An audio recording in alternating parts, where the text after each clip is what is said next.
Artemis moon mission is just now getting off the ground. But did you know that the base that they're eventually going to establish on the moon is going to be nuclear powered? Back in June, NASA established contracts with 3 different companies on creating designs for a moon-based nuclear reactor. This nuclear reactor would be only 40 kilowatts, and to put things into perspective, a normal reactor that's being built today is about 1,000,000 kilowatts. So why is it that NASA wants to have a nuclear-powered moon base? Well, there's 3 good reasons. You might be asking, why don't we do solar power for our moon base? Well, for the same reason why we struggle here on Earth to do solar power for long periods of time.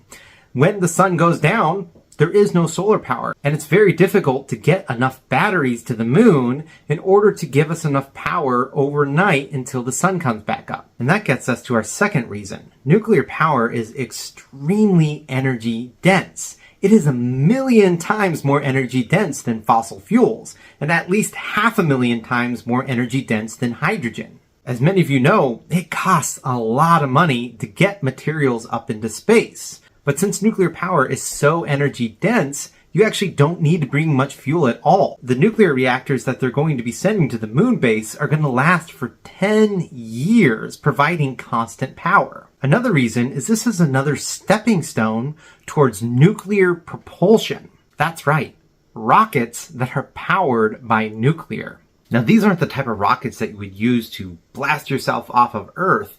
But once you get off of Earth, you can use them to propel you all the way to your destination, to places like Mars. And again, that energy density is key. If you want to get to Mars and back, you need to have enough fuel. And again, since nuclear is so energy dense, you could do that.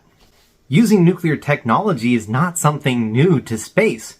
We've been doing it for decades. Things like the Voyager mission and the Perseverance Mars rover were powered by nuclear batteries. These use fuel like plutonium-238 that generate thermal power to generate electricity. Even other countries such as Russia, China, and the European Union are planning on using plutonium-based batteries for their moon missions. The future of space exploration is nuclear powered.